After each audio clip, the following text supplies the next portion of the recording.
Hello everyone and welcome back to another fantastic chess game. In this chess game we have Akiba Rubinstein. For many the greatest chess player who never won the World Chess Championship title. And Rubinstein's opponent in this chess game was 2 times Czech chess champion Karel Hromadka, who had the black pieces. So this was from a chess tournament in 1923. So let's see what happened in this fantastic chess game. This is a must-see chess game.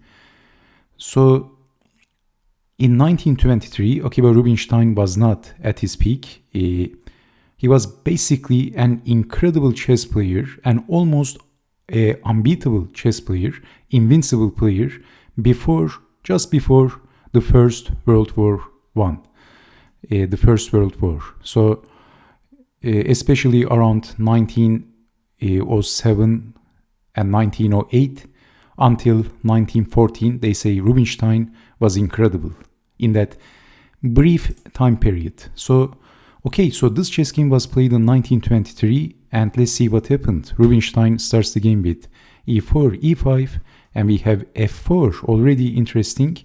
So we have King's Gambit. Probably at that time, King's Gambit was not as popular as it used to be in 1850s. So we have bishop to c5, and in nowadays, of course, at grandmaster level chess, King's Gambit is not popular. And also, only for the records, I know probably 99% of you already know this, but accepting the King's Gambit is actually the best move. So that's the strongest reply for black, but declining the King's Gambit. So knight to f3 and then d6, knight to c3, knight to f6, developing the pieces, and then knight to c6, d3, bishop to g4, and pinning the knight. And also it looks like knight to d4 is going to be annoying in this position. So Rubinstein is asking a question and attacking the bishop, giving up the bishop, and queen takes on f3 and then knight to d4. So this also looks annoying. So both attacking the queen and also attacking on c2. So maybe queen back and defending the queen and also defending on c2 comes to mind. But Rubinstein played an amazing move, a very interesting move. He played queen to g3. He says, okay, you can take my c2 pawn, fork the king and the rook. I don't care about that. But the 2 times Czech chess champion didn't capture it on c2, which was actually, according to the engine, it was the best move. Sometimes the most obvious moves are the best moves. He played queen to e7. Now I will try to explain why queen to e7. So if knight takes on c2, with accurate play, actually black is going to be okay, but after king to d1, so attacking the knight, knight takes on a1 and queen takes on g7, both attacking the rook and threatening checkmate. So in this position, what else? And then f takes on e5, and black can easily go wrong in this position, so it looks pretty dangerous. So d takes on e5 and then rook to f1 and increasing the pressure. So bishop to e7, bishop to g5, and as you can see, white has some play in this variation. So in this one possible continuation. But in the real chess game, we have queen to g3 and queen to e7 not capturing on c2. And Rubinstein played f takes on e5. And we have d takes on e5. Okay, you might ask what happens if capturing the pawn this time, then king to d1. And white is the one who's laughing right now because of e takes on f6, queen takes on f6, knight to d5. And this is a very difficult position for black. Okay, so you can see attacking the queen and also attacking here. And there is huge pressure on black's shoulders. And also this knight is trapped. So after, let's say, defending the queen, we can land on g7, I believe. So white is doing very well in this position for after sacrificing the exchange. Okay, so d takes on e5 and then king to d1. Only then Rubinstein is defending on c2. So c6 and a4. Rook to g8. Rook to f1. h6. So in this position, bishop to g5 would be very annoying. So h6 and knight to e2 and capturing. Black castled from the queen side. Bishop takes on d4, c3, and Rubinstein is going to castle manually, pushing the pawn, bishop to c7, bishop to e3, king to b8, and then finally king to c2. So connecting the rooks. King to a8, I actually didn't understand the purpose of this move. So white could also play a6, rook to f3 by Akiba Rubinstein, planning to double the rooks.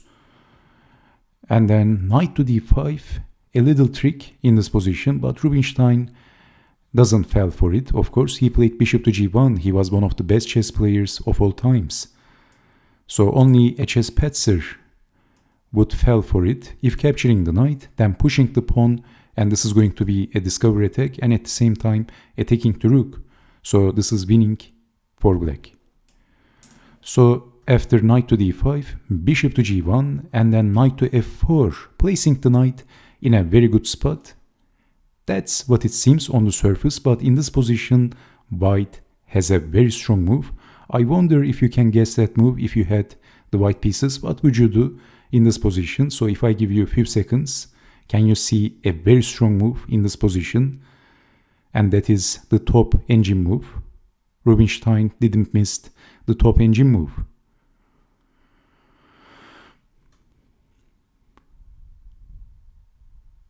Okay, he played queen to f2. It is that simple, of course. So threatening checkmate, but seriously, just think about it. How to defend this? It is not that easy. So of course, pushing the pawn is not going to work. It is not a good move. So pawn takes pawn, and as you can see, there is going to be pin on a7. So on the a file, the rook is aiming the king. And also the queen and the bishop is aiming the king. So it looks like there is going to be a lot of trouble, some trouble, and there's going to be some trouble for black in this position. So black is defending with the bishop. Bishop goes back, the most obvious defense, and perhaps the only sensible defense in this position. Pushing the pawn is not a good move, because I think, if I'm not mistaken, queen takes, and then bishop takes. If knight takes, rook takes on f7. And white is doing okay. So bishop goes back. And then in this position, Rubinstein played another very strong move. He played g3. So this was the second threat, actually.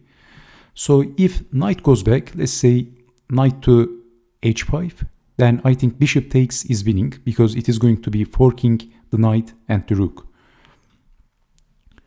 So knight takes on h3, attacking the queen, but Rubinstein simply lands on f7, and we have queen to d6.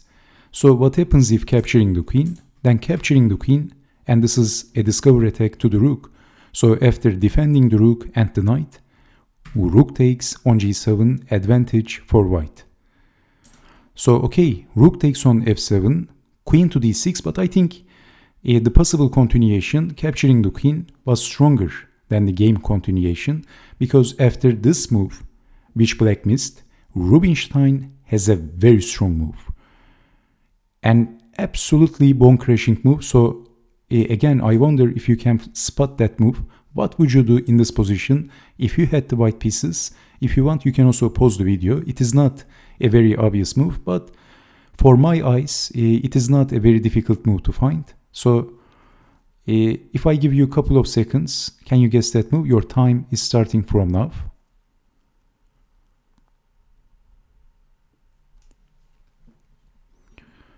Okay, so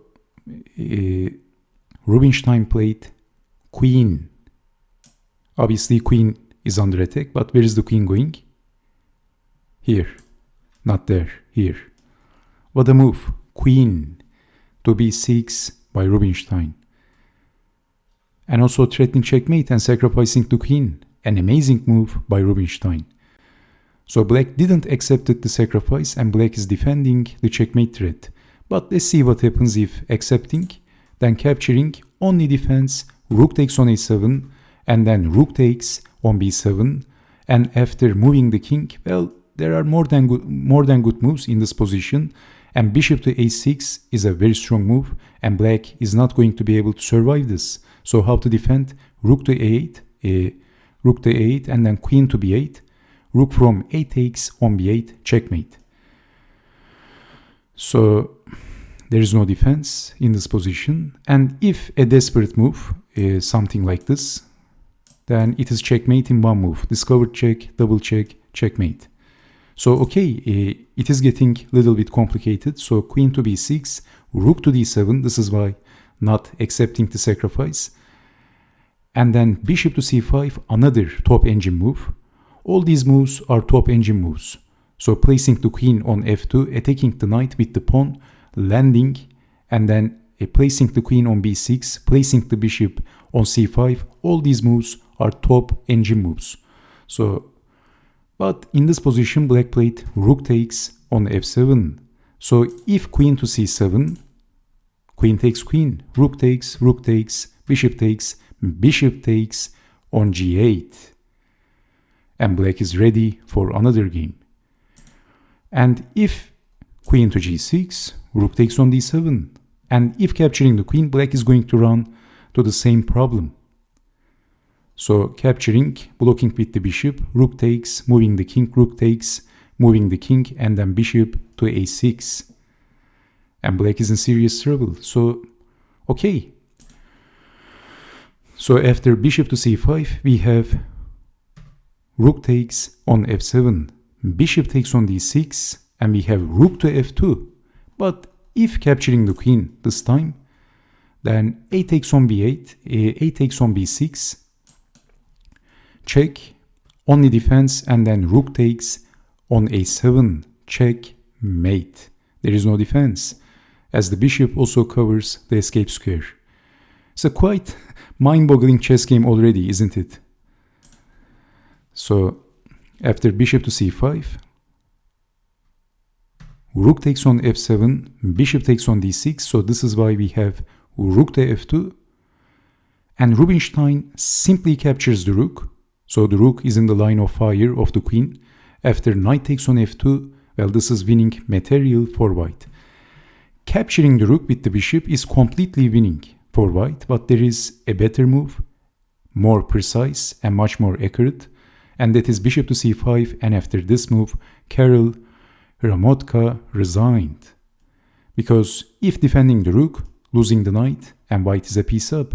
If defending the knight, losing the rook. So let's say defending the more valuable piece, and then bishop takes on f2. You can see the power of the bishop here. Look at this. Both bishops dominates everything. Dominating the rook, you can't even defend with playing rook to f8 because of the dark square bishop. So defending the rook, and then bishop takes on f2, and this should be easily winning for Akiba Rubinstein, as white is a piece up in this position. So okay, I hope that you have enjoyed watching this chess game, and I hope to see you next time with more interactive, amazing chess games from the chess history. This was a little bit complex chess game, but at the same time it was a masterpiece by Akiba Rubinstein, one of his notable immortal chess games in the history of chess. So most definitely Rubinstein was perhaps the strongest chess player to never won the World Chess Championship title. He also had serious mental problems that also took its toll. And he lived in a very difficult time period. He had a very difficult life. So you should read Rubinstein's life. It is very interesting. And okay, so I hope to see you again with more interactive chess games. Stay safe, take care, and bye-bye.